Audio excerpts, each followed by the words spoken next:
Hello and welcome to Kiwibred. I'm Alicia Nielsen and I look forward to your company over the next half hour as we check out what's happening in the New Zealand thoroughbred breeding industry. Jimmy Choux was retired to stud last season after a fantastic career on the racetrack. Kiwibred recently returned to Richhill Stud to check out the son of Thorne Park's first crop of foals.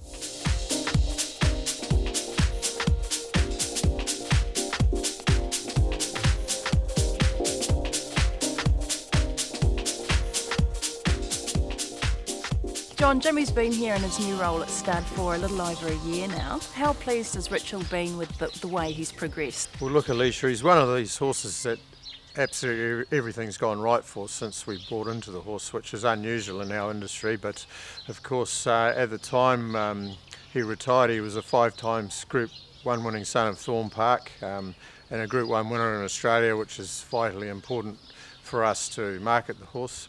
Of course, tragically, the industry lost Thorne Park, as we all know, and so I guess for us to have 5 times Group 1 winning son of him at that stage has been tremendous right through. As a racehorse, Jimmy Choux was a standout on type for his athleticism and physique. How has he developed physically over the last 12 months? Well, look, you can see the horse now. He's let down into a lovely horse. He always was an attractive individual. Of course, he was a Group 1 performer at 2, 3 and 4, which is pretty unusual these days.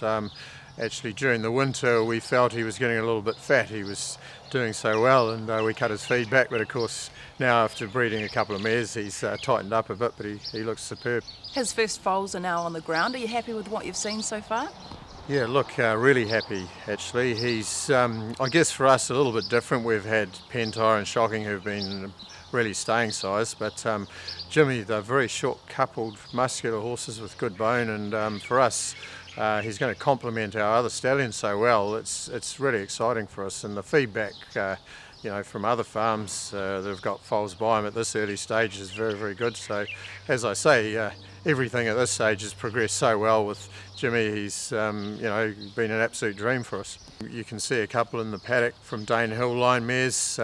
We've got a lovely colt out of Flying Spur mare, Nimble Toes. She traces back to a Nuriave mare, so we've got a beautiful rough double up of rough shod that's worked very well. We've got another filly out of Nusina who's a Dane Hill mare, so again got that blood that's really going to cross well with them. We've got another nice filly out of a keeper mare called Keeper Chevelle, who's quite special to us because she's a half sister to King Mufasa, and of course to have Jimmy and Mufasa had some great clashes last year, so to have such a close relative is very, very exciting. And of course Frills is a Bertolini mare. Again, you've got that Danzig blood. It's only early September, so these are the horses that are available at the moment, but you can see there is quite a good concentration of Danzig Danehill blood, which people have felt will cross very well with them. Jimmy's temperament's been a dream to work with too. Is that carried over with his foal? Yeah, it has, Alicia. I mean, as we know, as a racehorse, he was a bit of a cult figure, and the public loved him and the stable loved him, and his foals have inherited that personality. They're quite confident. They're already starting to walk up to you in the paddock and give them a bit of scratch and good bold heads, so yeah, definitely. With Jimmy making such a mark in Australia, what presence are you hoping overseas buyers will have in the purchasing of his progeny? Well, it's great from a marketing point of view that he was a Group 1 winner in Australia, and not only a Group 1, he won a Group 1 3-year-old race, the Rosehill Guineas. And I was over in Sydney at the time when he raced in the Guineas selling yearlings, and the talk about Jimmy in Sydney was absolutely incredible. He was the talk of the town after he blew them away in the Guineas. So for us, it's going to make it very easy to market his horses to our major market, and of course being a son of Thorne Park who's thrived in Hong Kong and other countries, yeah, that's another factor in the equation. On pedigree, John, what lines do you feel will cross well with Jimmy Choux?